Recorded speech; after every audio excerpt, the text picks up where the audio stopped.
Man sauc Artis Druvietis, My name is Artis Druvietis. un tā kā Aivars mūs te uzaicināja, As Ivar called us, invited, jā, tad es varu tā lepoties ar to, ka es biju Aivara mājas draudzē no 99. gada. so I can be proud that I was in Ivar's home church from 1999. Un Aivars bija viens no cilvēkiem, kurš manā dzīvē un manā ceļā ar Jēzu ir ieguldījis ļoti daudz. And I was one of the persons who have been investing very much in my life, in my walk with Jesus. Paldies tev vēlreiz, Aivar, par visiem tiem gadiem 2000. gada sākumā, ko mēs kopā pavadījām pie tevis. So thank you, Ivar, once more for those years we were together, being in the beginning of this millennium. Vienlaicīgi esot Aivara mājdraudzē, es biju arī Torņkalnu Luterāņu draudzē. When I was in the home church of Ivar's, I was in the same time in the Torņkalns Lutheran Church. Un mācījos Lutera akadēmijā, lai kļūtu par mācītāju. And I was studying in Luther Academy to become a pastor. Un tajā laikā man bija interesanti iespēja novērot. And that time I had an interesting possibility to observe. Manā dzīvē gan Aivara mājas draudze, gan Torņkalnu Luterāņu draudze. So in my life, both in the home church and in the Torņkalns Lutheran Church, abas šīs lietas man deva apmēram līdzīgi daudz garīgi. both these things gave me spiritually just as much. Bet tajā pašā laikā es pamanīju, ka, lai uzturētu Luterāņu draudzi, But in the same time, I noticed that in order to keep up a Lutheran church, tas prasa ļoti daudz pūļu, naudas, administratīvā resursa. that demands a lot of administrative resources and strength and just to keep up it. Kamēr pie Aivara mājās, tas mums prasīja apaļu nulli finansu ziņā. But when we were at home with the Ivars in the home group, it didn't demand any financial resources. Es ar riteni braucu no Torņkalna uz Mežciemu pie viņa. I was going with bike from Torņkalns to Mežciems to him, Mēs tikāmies pie Aivara viesistabā, and we met in his guest room. un labākajā gadījumā mēs varbūt uzlikām uz galda kaut ko, bet citādi izdevumi bija nulli. Yeah, sometimes we would put some kind of food on the table, but usually there was no expenses. Un es brīnījos, kā tas tā sanāk, ka ar tik ļoti atšķirīgiem izdevumiem un pūliņiem ir apmēram līdzīgs rezultāts. And I was surprised that with such a different amount of resources, the results are the same. Tad vēlāk kalpojot kā luterāņu mācītājs, es arī pievēršu uzmanību tam, cik ļoti daudz pūļu un laika prasa vienkārši uzturēt draudzi, uzturēt, lai viņi pastāvētu. And then later, while serving as a Lutheran pastor, I noticed how much strength and resources of all kinds were needed in order to keep up the church. Bet man vienmēr bija tā interese, kā aizsniegt tos, kuri savādāk nekad netiks aizsniegti. But I was all the time interested in the fact how to reach those with the gospel who were not reached. Un es domāju, ja tik daudz laika un pūļu paprasa vienkārši uzturēt draudzi, kā mums te būtu laiku, lai aizsniegtu tos, kas ir ārpus, kuri nav evaņģēlī dzirdējuši. And then I was thinking that if we are using so much time, energy and resources just to keep up the church, then how are we to reach those who are unchurched? Vēlāk kopā ar mācītāju Rinaldu mēs uzsākām jaunu draudzi Imantā. Later with the pastor Rinalds, we started a new church in Imanta. Tas bija liels rajons padomju laikā būvēts bez draudzēm. That was a big area outside the capital that was built up in the Soviet area, but there were no churches there. Un līdz ar to tā bija liela vajadzība kaut ko darīt tajā rajonā. Mēs sākām, un tas prasīja daudzus gadus, kamēr izveidojās draudz.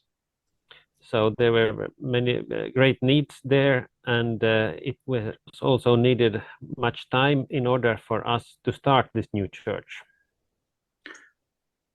Un šī pieredze līdz tam laikam man pateica to, ka, jā, man īsi jārunā to, man. Yeah, so my experience by that time that said me ka tas prasa ļoti daudz laika, un tas notiek ļoti lēni. That it takes a lot of time and a lot of effort. Un man visu laiku bija tas jautājums, bet kā mēs aizsniegsim līdz pasaules galam visus? And all the time I had this question, but how are we to reach the ends of the world? Ja mēs turpinām šādā ātrumā, mēs nekad netiksim līdz pasaules galam. If we will continue in this pace, then we will never reach the ends of the world. Un es gribu ļoti skaidri pateikt to, ka es nevienā brīdī nenoniecinu tradicionālas draudzes un savu pašu luterāņu konfesiju. And I want to say it very clearly that I'm not looking down upon some traditional churches or my own Lutheran confession. Bet tajā pat laikā man visu laiku bija tas aktuālais jautājums, bet vai nav kāds veids, kā mēs varam aizsniegt tālāk, ātrāk, vairāk? But in the same time, I all the time had this question in my mind, are there no other ways how to reach out faster and more effective? Un tajā laikā, tad nāca laiks, kad es kalpoju kā direktors Grigors skolā Saldū. Then came this time when I was serving as a director in the Christian school in Saldus. Un es pamanīju, ka kaut kāda 80% no man laika aiziet administratīvām lietām. And I noted that about 80% of my time went to administrative duties. Kaut arī mērķis šai skolai tajā laikā bija gatavot misionārus, lai aizsniegtu neaizsniegtos cilvēkus ar evaņģēliju. Although the goals of this school education center was to prepare missionaries to reach out with the gospel. Un tajā laikā Dievs runāja man diezgan stipri par mājdraudzēm un pašpavairojošām draudzēm. And at that time, God was speaking quite clearly to me about the home churches and the self-growing churches. Kādi varbūt no jums esat redzējuši YouTube manas video lekcijas par mājas draudzēm no 2010. Laikam gada misijas dienām? Maybe some of you have seen in YouTube my video lectures from about 2010 about these home churches. Un tajā laikā es ar to dalījos, godīgi teikdams, ka tā ir tikai teorija. Es neesmu redzējis, kā tas dzīvē strādā, bet es esmu lasījis grāmatas par to. And at that time I was telling them that this is only a theory for me. I have not seen it in practical life. Un tad nāca laiks, kad Dievs izlēma man parādīt praktiski, kā tas notiek. And then came the time when God decided to show me how this will happen in practical. Esot vienā konferencē Seulā, Dienvidkorejā. When I was in a conference in Seoul in South Korea, Es satiku Marku, I met Mark. un tad, kad viņš stāstīja par darbu, ko viņa dara Dienvidsudānā, And when he told me about the work they were doing in South Sudan, es biju pārsteigts, ka viņš stāsta par visām tām lietām, par ko Dievs man ir runājis teoretiski. and I was surprised to hear that he was speaking about all these things that God had been speaking to me about theoretically. Un es redzēju, ka viņš to dara praktiski dzīvē, nevis tikai teorijā. And I saw that he was doing this in in practical life, not only in theory. Pēc viņa prezentācijas es viņu tūlīt atradu un noķēru. So after he was presenting this, then I went up to him and we got acquainted. Un mēs turpinājām dalīties ar mūsu pieredzēm un sapratām, ka tajā visā kaut kas ir. So we started sharing among each other and we understood that here is something. Tajā laikā jau es dzīvoju Kenijā, Nairobi. By that time I lived in Nairobi, Kenya. Jā, es nepieminēju, bet es vispār esmu bijis 73 valstīs un dzīvojis 4, tā kā es visur, kur esmu bijis. So I didn't mention that I have been 73 countries, or what did you say? 73, yes, and I've been living in 4. Un tajā brīdī es biju Kenijā un Marks ir no Kenijas. So by that time I was in Kenya and Mark is from Kenya. Un jo vairāk mēs runājām un lūdzām, jo vairāk mēs sapratām, ka Dievam ir plāns pie tā. And the more we talked and prayed, the more we understood that God has a plan by this. Un tā mēs ar Marku kopā aizbraucām pirmo reizi uz Dienvidu Sudānu, kurā viņš jau kalpo ilgi. And then we, for the first time, went with Mark to South Sudan, where he has been serving for a long time. Un pavisam drīz plānojam braukt atkal, un turpmāko gadu, 2025. gadu, ir plāns, ka es pavadīšu Dienvidu Sudānā kopā ar viņu. And quite soon we will go there again, and during this year, 2025, we will spend much time in South Sudan together, or I will spend time. Amen.